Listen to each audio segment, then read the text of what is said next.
시청자 여러분 안녕하십니까. 이슈와 화제입니다. 익산 다이로움 나눔 곡간이 화제입니다. 다이로움 나눔 곡간은 코로나19로 생활이 어려워진 시민들이 필요한 물품들을 가져갈 수 있는 곳이라고 할 수가 있겠습니다. 새벽부터 시민들이 몰려와서 줄을 서서 기다리는 진풍경도 벌어지고 있습니다. 익산 다이로움 나눔 곡간 현상과 의미, 그리고 기부 문화에 대한 얘기를 나눠보겠습니다. 오늘 나와주신 분 소개해드리겠습니다. 천학관 예원예술대 사회복지대학원 교수 나오셨습니다. 예, 안녕하세요. 예, 반갑습니다. 그리고 강명진 원광종합사회복지관 부장님 나오셨습니다. 네, 반갑습니다. 반갑습니다. 반갑습니다. 네, 익산 다이로움 나눔 곡간을 운영하고 있는 강명진 부장님께 먼저 여쭤봐야 되겠습니다. 이제 곡간을 열자마자 시민들이 아주 몰려들고 있습니다. 네. 뭐 한편으로는 힘드시겠고 한편으로는 또 보람도 느끼시겠고 그럴 것 같습니다. 이 다이로움 나눔 곡간이 이제 언제부터 시작됐고 어떻게 운영되고 있는지 좀 먼저 다이로움 나눔 곡간에 대해서 설명을 좀 해주시기 바랍니다. 네. 그 코로나19가 장기화되면서 일상이 무너지고 경제 활동이 위축되면서 생활고를 겪고 계시는 시민들이 갈수록 지금 늘어나고 있는데요. 이처럼 생활이 어려운 위기가구를 돕고자 지난 2월 1일부터 익산 행복나눔 마켓뱅크대에 도내 최초로 다이로움 행복 나눔 곡간을 개장하게 되었습니다. 네, 지난 2월 초부터 네. 운영을 해왔다는 기존에 뭐 행복나눔 마켓뱅크라는 것으로 꾸준히 해왔던 곳이어서 코로나19로 이제 특히 어려운 분들이 많다 보니까 네. 이 다이로움 나눔 곡간이라고 별도로 이제 하나 만들었다는 얘기가 되겠습니다. 네. 시민들이 이제 많이 찾고 있다. 네. 뭐 보도도 많이 나오고 네. 그렇다는 얘기를 지금 보도를 통해서 알고 있습니다. 이리 줄을 서서 기다리는 분들도 새벽부터 그렇게 많다는 얘기가 네. 나오고 있어요. 이용자들이 얼마나 있습니까? 네, 지난 2월 한 달 동안에 저희 다이로움 나눔 곡간에 총 1,011명의 시민 여러분이 방문을 하셨습니다. 네. 하루 평균 70명 정도 이용을 하셨고요. 갈수록 이용자분이 늘어나고 있는 상황입니다. 네. 그래서 이용자분들이 이렇게 많이 늘어나시고 또 장시간 외부에서 대기하는 시간이 많아지다 보니까 이런 문제점을 해소하기 위해서 올 3월부터는 주소지 읍면동 행정복지센터에서 신청을 받고 있습니다. 네. 그래서 시민 여러분의 편의와 안전을 위한 만큼 많은 양해 부탁드리겠습니다. 네. 3월 이전에는 뭐 구 익산 네. 경찰서 네. 건물에 있는 행복나눔 마켓뱅크 네. 거기에서 이 물건들을 이제 나눠주고 찾아가고 이제 그런 상황이었는데 3월 1일부터 사람이 너무 많았고 네. 불편하다 보니까 이제 읍면동으로 옮겼다 이런 말씀입니다. 최 교수님, 예. 이렇게 이제 익산의 경우에는 이제 이런 나눔 곡간이라고 하는 곳을 이렇게 열자마자 이렇게 시민들이 찾아와서 나름대로 이제 필요한 물건들을 이제 배분받아 가지고 가는 그런 현상이 있는데 의외로 지금 많단 말입니다. 다른 그러니까요. 시군도 마찬가지일 것 같아요. 어떻습니까? 예, 뭐 사실 직접적으로 다른 시군하고 비교를 하지 않아도 지금 코로나19 상황 이후에 벌어지고 있는 우리 사회상들을 보게 되면 굉장히 심각하다 이런 생각들이 좀 들거든요. 네.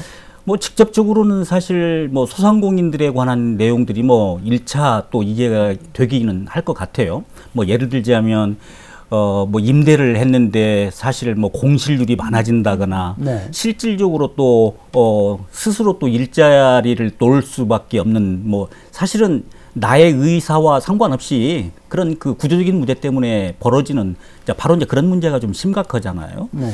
예, 이렇게 되다 보니까 사실 생각보다도 우리가 흔히 이야기하는 공공 분야의 복지 영역 속에서 우리들이 함께 살아가야 될 또 많은 또 도움을 줘야 될 사람이 있었지만 그 이외에 실질적으로 잡히지 않는 또 다른 부류의 새로운 빈곤층이 지금 등장하고 있는 것이 아닌가라고 하는 그런 생각을 정말 가질 수밖에 없고 또 그런 생각들이 굉장히 힘들게 하는 게 요즘인 것 같습니다. 네.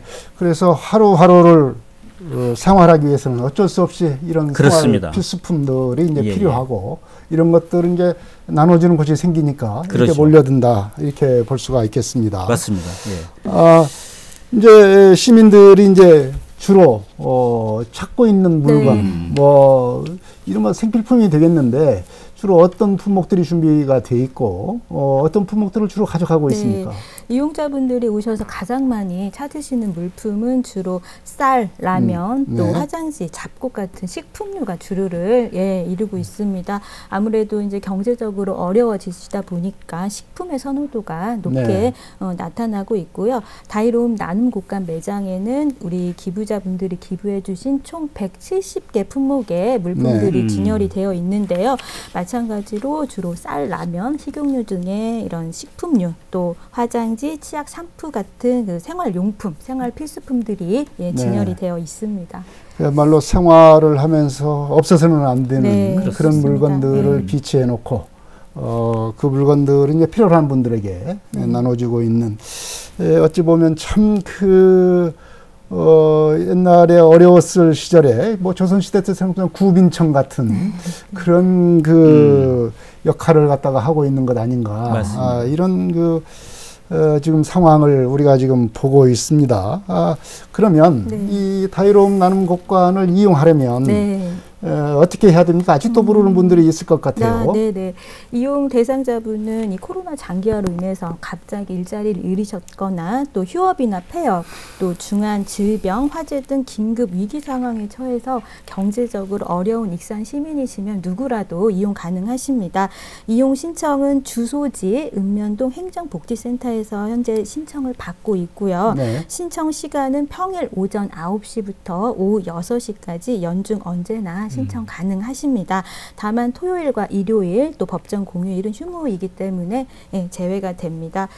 그리고 위기 가구당 한 번만 신청이 가능하십니다. 그래서 또 가까운 그 읍면동 주소지 읍면동 행정복지센터로 문의하시면 또 자세한 사항 안내해드리겠습니다.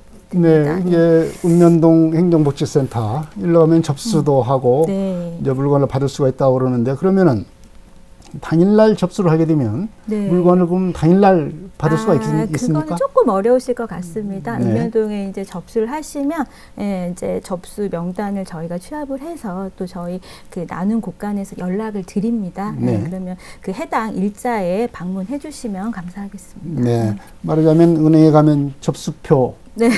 받듯이 네. 이렇게 받고 대기하고 있다가 그날은 좀 어렵다. 네. 하루나 이틀 정도 시간이 좀 걸릴 것 같다. 네, 그런 네. 말씀입니다. 이렇게 이제 이 다이로움 나눔 곳간을 이용을 하게 되면 좀 필요한 물건이 많이 좀 구비되어 있지 않겠습니까? 이렇게 되면 기부를 좀 많이 받아야 될 텐데 네. 기부는 어떻게 받고 있습니까? 네, 저희 나눔 곳간은 주로 시민 여러분과 기업들의 자발적인 기부와 협력으로 운영된다는 점이 특징이라고 볼 수가 있습니다. 네. 지금 현재 익산 행복나눔 마켓 뱅크 내 함께 운영하고 있는데요. 기부업체는 현재 120개소와 후원자분들 450명이 참여하고 계십니다. 생필품과 또 식품류 또는 현금 기부도 저희가 받고 있는데요. 기부를 원하시는 시민과 단체, 기업 등이 있으시다면 언제든지 854-1377번 저희 나눔 곳간으로 연락 주시면 자세히 설명해 드리겠습니다. 네. 지금까지 기부를 받은 상황이 상당히 그만큼 이용자가 많다는 거 하는 것은 기부자들도 많다. 네, 이렇게 그렇습니다. 봐야 되겠네요. 네. 네. 이제 기부자들 가운데 좀 소개할 만한 그런 뭐 에피소드나 네. 그런 인물들이 좀 있습니까? 인상적인 분이 두 분이 네. 계신데요. 먼저 한 분은 남북권 노인복지관에 근무하시는 최춘섭님이 계십니다. 이분은 다이로움 나눔 곳간이 개장했다는 소식을 전해 들으시고 당신의 그 생활비를 아껴서 네. 100만 원의 큰 금액을 저희한테 기부를 해주셨는데요. 이분이 한때 불의의 사고로 화상을 입으시고 네. 또 당신도 장애가 있음에도 불구하고 주변의 어려운 이웃들을 보고 자신보다 더 어려운 사람들을 돕고자 이번에 또 발벗고 나서 주셨습니다. 예, 그리고 또 한 분은 서울에 거주하고 계시는 송시안 님이신데요. 네. 익산 나눔 곡간 방송을 접하시고 어제 서울에서 익산을 방문을 하셔서 직접 기부 신청서도 작성하시고 현장에서 곧바로 5천만 원의 큰 거금을 예, 저희 기부 계좌로 입금해 주셨습니다. 이분이 익산에 특별한 연고가 없는데도 불구하고 본인이 직접 투자해서 얻은 소득을 사회의 뜻깊은 곳에 사용하기 위해서 아름다운 동행을 해주셨습니다. 네. 고맙습니다. 네. 5천만 원이라는 건 상당히 거금인 그렇죠. 것 같습니다. 네. 웬만한 중견기업을 운영하고 있으신 분들도 이렇게 많은 액수를 기부하기는 좀 쉽지 상당히 않습니다. 어려울 것 같습니다. 그리고 기부라고 하는 것이 꼭 여유가 있는 뭐 기업이나 개인들뿐만 아니라 네. 본인들이 이렇게 어려움을 겪고 있는 이런 분들도 기부를 하고 있다는 점들, 우리가 얼마나 사회가 따뜻한 사회인가 그렇습니다. 다시 한번 좀 느낄 수가 있습니다. 이제 이렇게 익산이 이제 이 다이로움 나눔곡관을 운영하면서 기부 릴레이를 지금 네, 하고 있지 않습니까? 맞습니다. 민관 협력으로 네. 이렇게 하고 있는데 현재까지 이 기부에 어떤 호응을 받고 있는지 네. 뭐 말씀을 해주십시오. 네, 개장하고 지난 2월 한 달 동안에 시민단체 기업으로부터 어려운 위기 가정을 돕고자 291곳에서 2억 3천만 원의 물품과 또 후원금이 답지하였습니다. 네. 이 기부 릴레이가 예상 밖으로 시민들과 단체의 참여 열기가 정말 뜨거운데요. 지역사회 나눔과 연대의 힘으로 익산시와 민간 협력하에 앞으로도 지속적으로 추진해 나가도록 하겠습니다. 네, 그러니까 지금 뭐 거의 한 달 정도, 네. 한 달 약간 넘었는데 221곳, 네. 곳에서 한 2억 3천여만 원 모였다라고 하면은 이 사회복지 공동모금이라는 것도 있는데 그것이 아닌 이 일반 원광 종합사회복지관에서 이렇게 추진하고 있는 거, 이런 곳에도 이렇게 기부가 릴레이로 이어졌다는 점 참 고무적인 것 같습니다. 그만큼 우리가 이제 이런 그 필요로 하는 분들도 많고 기부자들도 많다, 이렇게 볼 수가 있을 것 같습니다.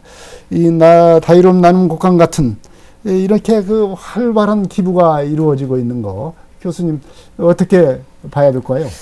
예, 뭐 일단 굉장히 지금 긍정적인 신호를 주고 있다, 이렇게 보는 게 맞을 것 같습니다. 사실 우리 익산에서 쏘아올린 사실 이 나눔 곡간이라고 하는 것이 사실 지금 전라북도에서 지금 유일하게 지금 시작된 것이지만 네. 아마도 지금 전국적으로 지금 이슈가 되고 있다고 하는 걸 보게 되면 이 나눔 곡간이 지금 굉장히 많은 이 선한 영향력들을 지금 전라북도를 넘어서 우리 전국적으로 지금 주고 있다, 이렇게 지금 볼 수가 있을 것 같은데요. 네.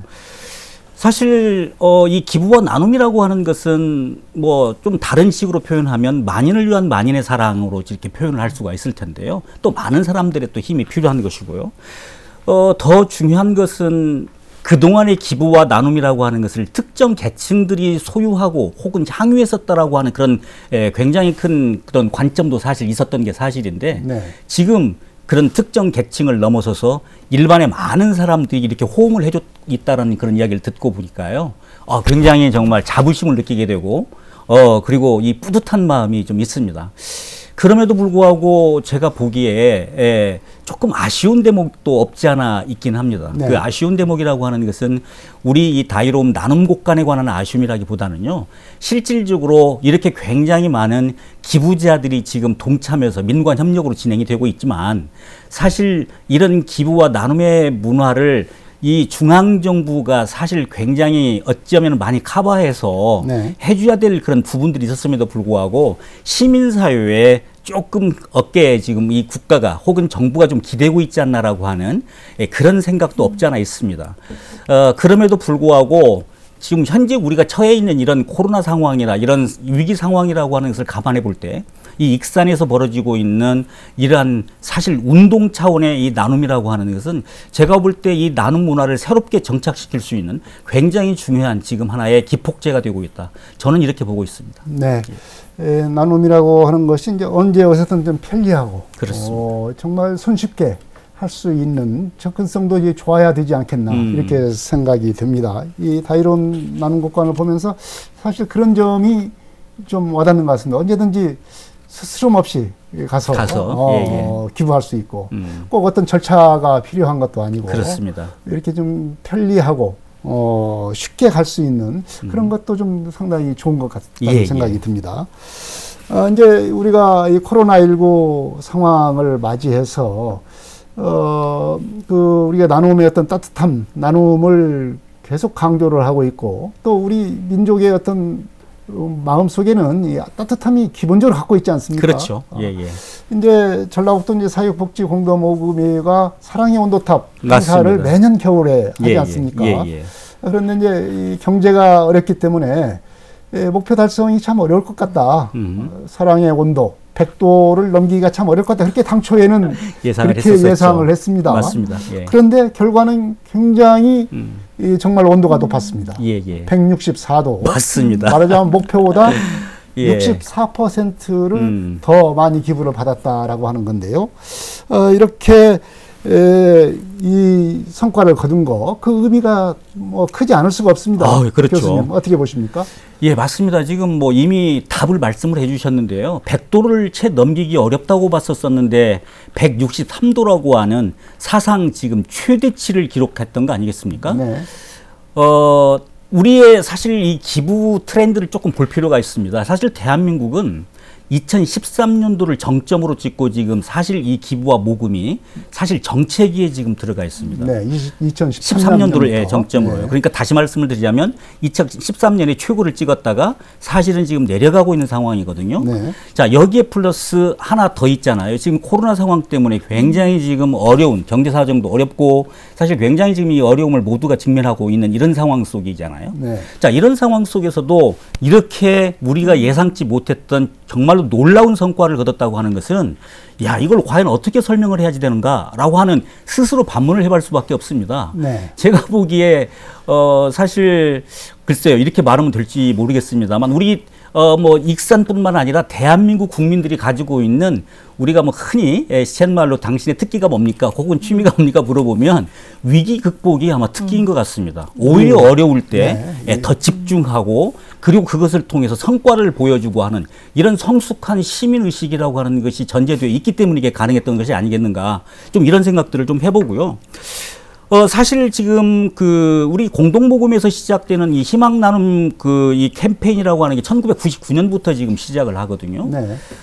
그리고 지금 사실 연말 혹은 연초에 집중 모금을 지금 하게 되는 거잖아요. 대략 지금 2달간 지금 진행이 되는 것입니다. 그렇죠. 예, 물론 뭐 연중 모금을 하긴 하지만 이 집중 모금 기간에 대부분의 지금 모금들이 지금 이루어지고 있다고 하는 게 특징인데요. 실제로 22년째 100도를 넘고 있다고 하는 것은 정말 굉장한 성과가 아닌가 이런 생각들이 좀 듭니다. 예, 더더군다나 또 하나 우리 전라북도가 가지고 있는 특징이 있습니다. 그 특징은 사실 기부를 하게 될 때 많은 기업들을 하시는 그런 말하자면 뭐 기업이나 회사를 많이 갖고 있는 그런 지자체도 있고 또 도도 있고 그렇지 않겠습니까? 근데 상대적으로 우리 전라북도는 사실 기업의 수도 좀 적고 그 규모도 좀 영세할 뿐만 아니라 좀 이런 상황입니다. 자, 그런데 이런 상황 속에서도 개인 기부자들이 정말 한 푼 두 푼 기부하는 이러한 기부금들이 쌓여서 163도라고 하는 성과를 냈다고 하는 것은 정말 우리 전라북도 시민들의 승리가 아닌가. 정말 이 적은 돈 그리고 우리가 흔히 이야기하는 뭐 어렸을 때 돼지저금통에 한 푼 두 푼 모아서 연말에 뭘 하고 하듯이 그렇게 적지만 그러나 그것이 큰 힘을 나타내는 정말 제가 보기에는 이 기부에 관한 우리 전라북도가 이 나비 효과를 지금 보여주고 있지 않나 이런 생각이 들어서 정말 자부심이 느껴집니다. 뭐 거액의 기부도 중요하겠습니다. 그렇습니다. 이런 그 개미들의 기부 행위 그렇습니다. 이것도 더 대단하죠. 의미가 있고 더 어떤 게 기부의 어떤 참 뜻을 새기는 그런 좋은 일이 아닐까 이렇게 생각이 듭니다. 이 기부라고 하는 것이 어려울 때일수록 위기를 극복하는데 큰 힘이 되지 않습니까? 맞아요. 그야말로 사회의 어떤 그 질서랄지 아니면 어떤 기본 어떤 우리의 공동체를 가꾸는 중요한 역할을 하고 있다 이렇게 볼 수가 있겠습니다. 맞습니다. 기부의 어떤 사회학이랄까 어떻게 설명할 수 있겠습니까? 뭐 정말 이미 우리 뭐 국장님께서 더 좋은 지적들을 해주셨는데요. 사실 뭐 기부의 역할이라고 보게 되면 뭐 굉장히 교과서적인 이야기들도 많이 있잖아요. 네. 있는데 저는 사실 기부를 이렇게 좀 표현하고 싶어요. 이게 섬처럼 존재하고 있는 사람과 사람 사이에 다리를 지금 다리로서 연결해 주는 것이다라고 네. 지금 보는 것이죠. 사실 이 기부라고 하는 것은 우리의 그 선한 사실은 행위이기도 하지만 그러나 나의 이 작은 행위가 나로만 해서 끝나는 게 아니잖아요. 또 다른 사람에게 이제 그 영향력을 주게 되고 우리는 흔히 뭐 그런 걸 보고 이웃 효과라고 불러요. 네. 그래서 그런 이웃 효과들이 막 넘쳐나면서 우리가 이야기하고 있는 그런 신뢰가 쌓이게 되고 그러면서 우리가 생각하고 있는 이 지역사회의 복지의 수준이나 혹은 기부의 수준이 이제 높아지면서 정말로 다양한 곳에 많은 필요로 하는 분들에게 이제 좋은 또 재원으로 또 쓰이기도 하고 좀 이런 것들 아니겠습니까? 결국 이 기부라고 하는 것은 그 기부 자체로서 그 돈이라고 하는 그 자체로서만 끝나는 게 아니라 사람과 사람들을 갖다 연결해주고 협력하게 만들고 그리고 또한 공동체를 갖다 복원시킬 수 있도록 만들어주는 굉장히 중요한 이게 지금 수단이자 또 하나의 방법이 아닌가 이렇게 지금 생각을 하고 있습니다. 네, 뭐 지금 뭐 이 과거와는 달리 상당히 같은 복지 이 제도가 그렇습니다. 그 과거에 비해서는 굉장히 잘 갖춰져 있지 않습니까? 그렇죠. 그럼에도 불구하고 예. 이 사각지대가 있고 예. 이 사각지대를 메울 수 있는 좋은 역할을 하는 것이 이 바로 이제 기부라고 맞습니다. 하는 건데요. 예. 이 복지 제도가 잘 갖춰 있음에도 불구하고 이 기부의 행렬이 끊이지 않고 있다고 하는 거. 예. 이걸 어떻게 봐야 됩니까? 제가 보기에는 조금 분리해서 좀 생각을 해봐야 될 필요가 있을 것 같습니다. 네. 실질적으로 우리가 흔히 이야기하는 복지가 굉장히 잘 된다고 하는 이 스칸디나비안 복지 국가가 있습니다. 그 중에 대표적인 데가 뭐 스웨덴이랄지 핀란드, 노르웨이 이제 이런 네. 국가들이 있죠.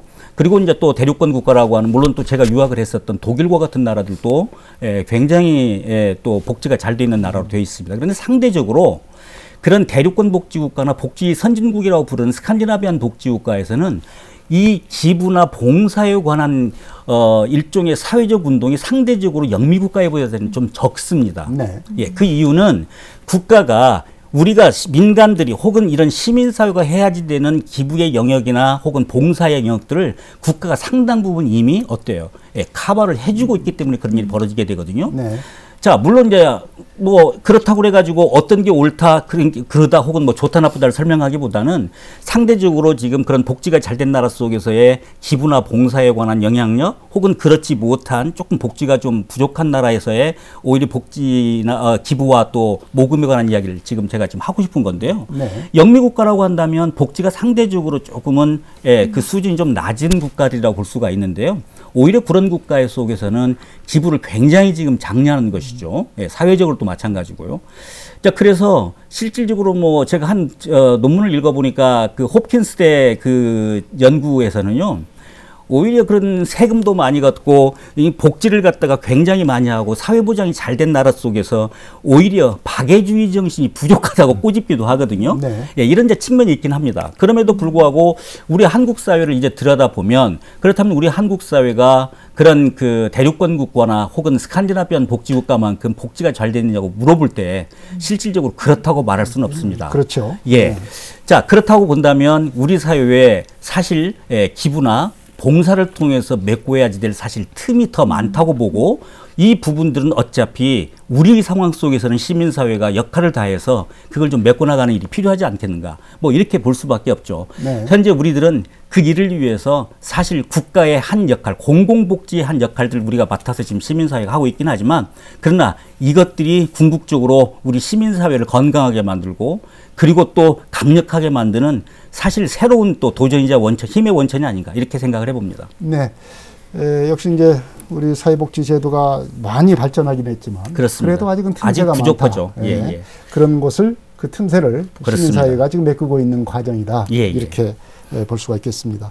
이 사회복지 공동모금회가 이제 뭐 집중적으로 겨울철에 그렇습니다. 모금을 하고 있지만 연중 뭐 모금을 하고 있는 거나 마찬가지지 맞습니다. 않습니까? 이렇게 해서 이제 모든 기부 물품을 나름대로 이제 원칙과 기준에 따라서 배분하고 있는데 그 배분의 어떤 기준이랄까 이런 게 좀 있지 않겠습니까? 공동모금회에서 하는 배분 기준과 원칙이라고 하는 것은 뭐 명확하게 이미 명문화 다 되어 있습니다. 네. 예, 거기에 대해서는 뭐 저희들이 실질적으로 이야기할 필요가 없을 정도로 엄격하게 관리가 되어 있고요. 더더군다나 공동모금회 같이 사실 공동모금회법을 통해서 만들어진 자 이런 우리 제도 속에서는 사실 투명성과 공정성이라고 하는 것이 뭐 세부적인 기준을 말하지 않더라도 그게 최고의 기준일 것이다라고 보는 것이죠. 예, 그런 기준에 따라 지금 잘 작동이 되고 있고요. 연중 모금된 그런 모금액들이 이제 그래서 다시 이제 재분배가 되고 하는 이런 상황들이 벌어지게 되는데요. 실질적으로 제가 보게 되니까 공동모금에 여러 가지 이제 그 사업들이 있습니다. 뭐 신청 사업도 있고, 네. 지정기탁 사업도 있고, 물품, 또 기획 사업, 긴급 지원, 또 복권 사업과 같은 것들이 있는데요.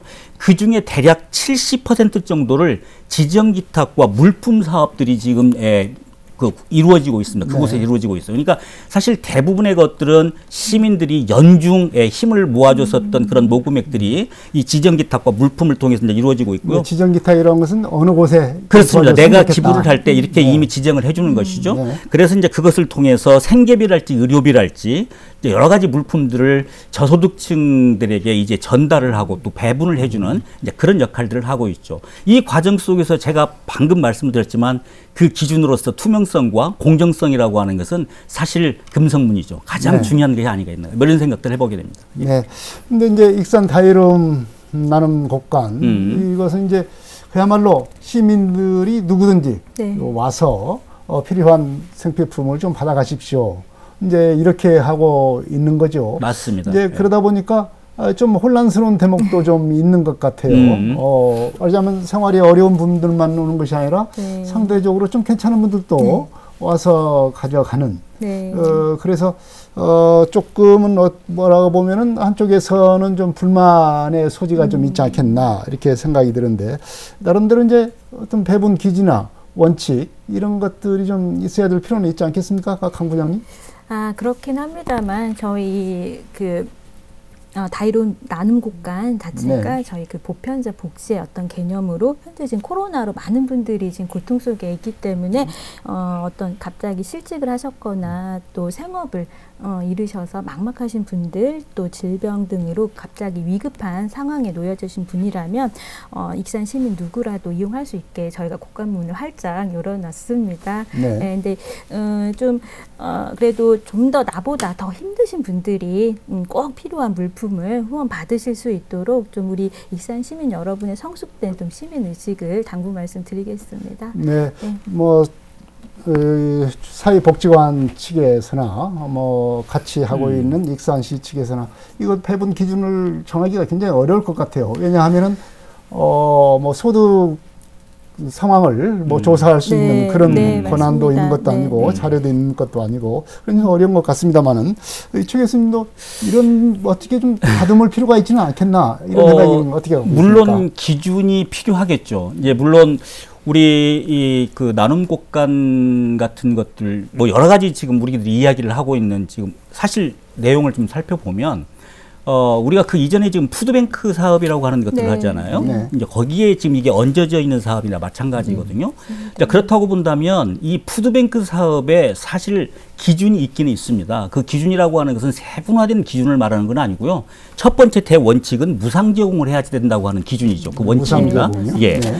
두 번째는 인근에 있는 이용자들에게도 돌아갈 수 있도록 좀 해줘야 된다라고 하는 게 또 있어요. 그러니까 우리 지역에 있는 사람에게만 한정지키고 그렇지 않으면 아니다. 이런 건 아니라는 거예요. 어차피 이게 공공재적인 성격을 갖고 있기 때문에 네. 예, 그렇게 돼야지 된다는 하는 거고요. 또 가능하면 또 많은 사람들에게 혜택이 돌아가야 되는 거 아니겠습니까?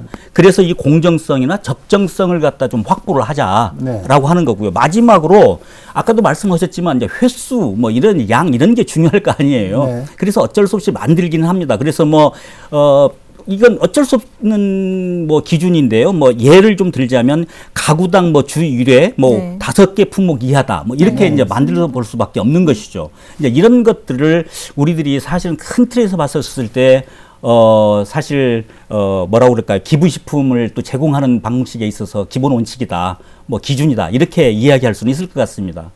이제 이것보다 더 문제가 되는 것은 이미 국장님께서 좀 지적을 하셨는데요. 사실 이 다이로움 우리 나눔곡관과 같은 이런 역할들을 수행하는 곳이 지금 전국적으로 몇 군데가 있긴 있습니다. 네. 뭐 예를 들자면 경기도 한번 예를 들어볼까요? 경기도 같으면 지금 평택에도 있고요. 예, 그다음에 또 성남시에도 있고요. 그리고 광명시에도 있고 그렇습니다. 네. 이렇게 지금 진행이 된 게 우리나 비슷한 것입니다, 이게. 그럼에도 불구하고 이쪽에서 우리와 비슷한 상황으로 지금 다 이렇게 무상으로 나눠지기도 하고 사람들이 이렇게 이제 하다 보니까 어떤 문제가 발생하게 되는군이 그 물건을 받기 위해서 승용차를 타고 막 대거 진입해가지고 줄을 서서 가져간다거나 네. 혹은 뭐 명품을 두르고 와가지고 또 줄을 서서 받아간다 이런 것들이 지금 관객 목격이 지금 되는 거예요. 그렇다고 당신은 안 돼 이렇게 할 수가 없는 것이죠.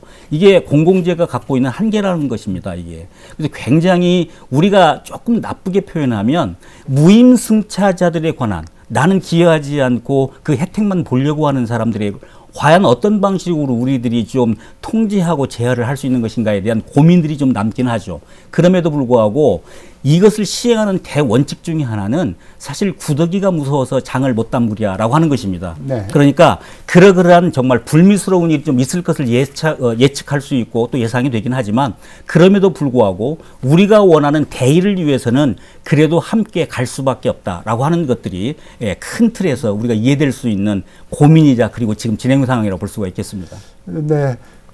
그런 측면에서 어쩔 수 없는 그런 대목도 좀 있을 그렇습니다. 것 같습니다.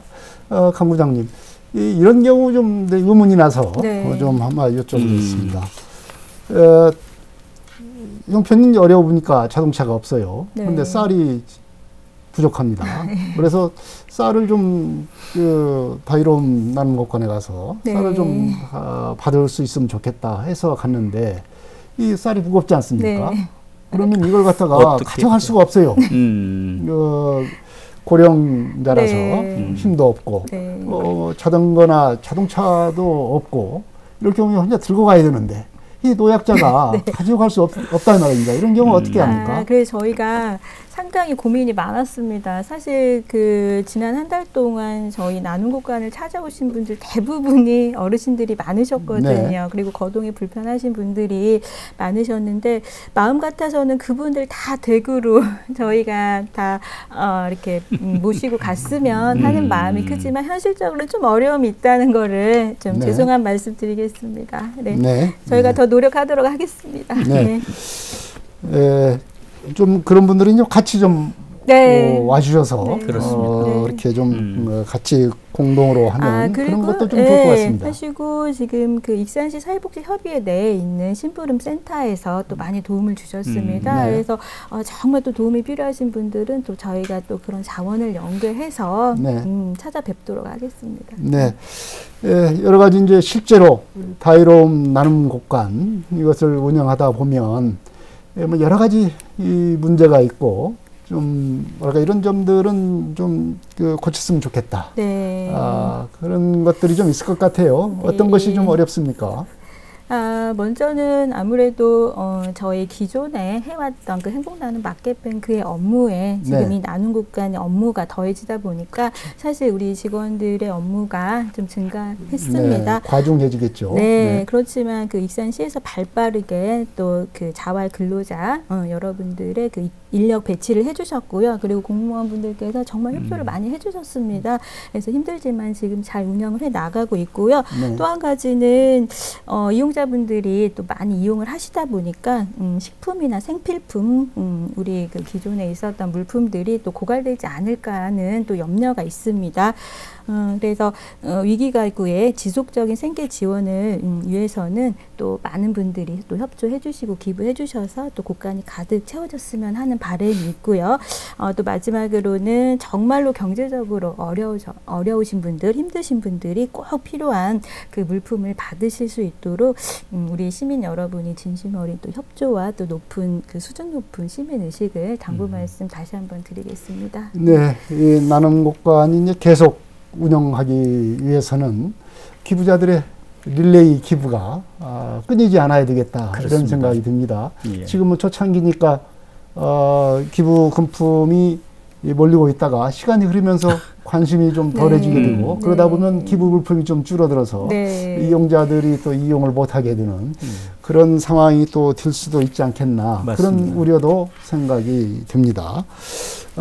이제 다이로움 나눔 곡간 운영과 관련해서 뭐 이용하는 시민 그리고 기부자들에게 마지막으로 당부하고 또 부탁 말씀 드릴 게 있으면 한 말씀씩 해주고 끝내겠습니다. 우선 최 교수님부터 말씀을 해주십시오. 예, 사실 방금 또 지적을 또 적절하게 우리 국장님께서 해주신 것 같은데요. 지속 가능성이라고 하는 게 굉장히 지금 중요한 대목입니다. 어쨌든 시작을 했고 그리고 이 동력이 정말 꺼지지 않고 계속 갈 수 있도록 좀 하기 위해서는 좀 더 많은 시민들이 참여하고 그만큼의 또 기부 물품이 좀 쌓이고 좀 해야 될 필요가 있겠죠. 그렇지만 저희들이 지금 이렇게 고민한 이유 중에 하나는 더 큰 차원의 신뢰를 만들지 않으면 이게 좀 힘들겠다라는 생각이 있었기 때문에 그렇습니다. 그게 좀 무슨 말인군요. 실제로 더 큰 차원의 신뢰라고 하는 것은 우리가 흔히 이야기하는 사실 뭐 지연, 혈연, 학연과 같은 뭐 이런 것들입니다. 여기 이제 또 종교연까지 좀 있게 되는 것이죠. 사실 이런 일들을 하게 될 때 그런 좁은 신뢰를 벗어나서 좀 더 큰 차원의 신뢰가 진행이 되고 그랬었을 때 우리는 좀 더 많은 그리고 또 지역적으로 더 활발한 기부 나눔을 갖다가 이 사회운동 차원에서 정말 더 발전시킬 수 있을 것 같다는 좀 생각이 들어요. 그래서 실질적으로 누구를 도울 때 우리 식구들 또 뭐 우리 집단 또 뭐 우리 뭐 이런 것만 생각하지 마시고 나의 정말 마음과 손이 정말 우리 사회를 갖다가 건강하게 만드는 굉장히 중요한 또 하나의 이게 시작이라고 하는 것들을 갖다 좀 잘 인식을 해주셔서 좀 더 대승적 차원에서 접근해 주셨으면 더 좋겠다라는 생각을 하고요. 저도 그런 또 행렬에 또 하나의 기부자로서 동참할 수 있는 기회를 가진다고 한다면 정말 더 좋겠다 이런 생각들을 좀 가져봅니다. 네, 더 큰 차원의 신뢰, 그렇습니다. 더 큰 차원의 기부 이런 게 중요하다 말씀해 주셨습니다. 우리 강 부장님도 말씀해 주십시오. 익사는 예로부터 이웃이 어려움에 부딪혔을 때 서로 돕는 환난 상율의 정신이 전통적인 미덕으로 내려오고 있습니다. 나눔과 공동체 문화가 지속적으로 확산될 수 있도록 시민 여러분의 많은 참여와 또 관심 부탁드리겠고요.